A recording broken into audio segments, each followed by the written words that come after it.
people would been genuinely want to see the Stones on the road in Europe, and they know perfectly well we've been touring America.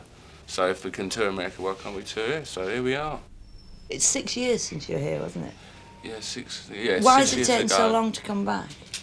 Oh, I don't know really. We kind of almost stopped touring after the, 76. I think we decided I decided I had enough. Almost. I mean, not to say I was going to forget it, but for that period of time I said no.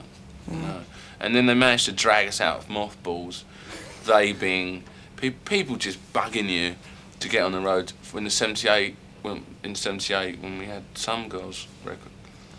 But I mean, the mothballs thing is a good point. I mean, you know, knocking on 40. How old are you now? I'm 38, so I'm not 40. I think I could do this particular kind of physical show for about another, say, 5 years. So I said to myself last year, well, if I figure only I can do it for 5 years, this kind of show. After that, it's going to look like Barry Manilow, or I can still sing, but, you know, I can't do all this other nonsense.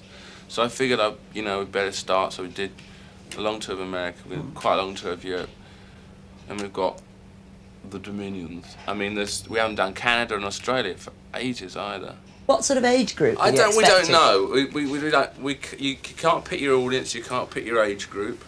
You just get what you get. On an outdoor show, you tend to get a very wide age group. You get people that have liked the band from the beginning, people that picked up on the band in the 70s, people that picked up on the band in the 80s, people that bring their little kids, people that bring their mums. You get really a wide thing. Where you go to a 3,000 seater, you're going to get like the hardcore Rolling Stones fan who's 25 to 35 years old. If they can get a seat. Yeah, but you won't get the idle curiosity seeker. You get the real hardcore person, which is like 25 to 35. On an outdoor show, you'll get 12 to sort of 60. Yeah, but aren't you in danger of all becoming a bit sort of ageing, trendy rock stars, all just cashing in on your name? I'm certainly not trendy. But I mean, if people want to come and see them, I'm not going to keep them out of the door. How would you feel if it suddenly all started to fade and suddenly they'd had enough? It doesn't happen like that, does it? It's sort of slowly they sink into oblivion. It doesn't all stop and like no one comes, you know what I mean? But I can understand your fears for me, but still, you know, we'll soldier on, you know. Money obviously isn't an incentive. Well, people keep saying that today. The money is an incentive. I mean, but what do you do with it all? We spend it. What on? Well, clothes, you know, new socks. You haven't gone to town on that, have you? Travelling. I mean, no offence, but I mean, what do you mean? This shirt. No, the money is not an incentive to play. Totally, it never was. I mean, wasn't the idea of the Rolling Stones when we first started was not to become rich quickly. In fact, it took us an awful long time to get rich. Like 10 more years before I could say that we were well off. The whole Lennon thing was weird. How did you feel when that happened? Very upset. I mean, did you worry for yourself? No. Do you not worry about that? No. But you should, surely. Well, I don't. I mean... Do you have bodyguards and have that whole entourage bit? No. Do you think? I mean, I do carry a gun. Do you? But not in England, of course, because it's illegal. But yeah. Would you use it? Yeah. Have you ever had to threaten it? No. You don't threaten people with guns. You either use them or you don't. When did you get your gun? About 10 years ago.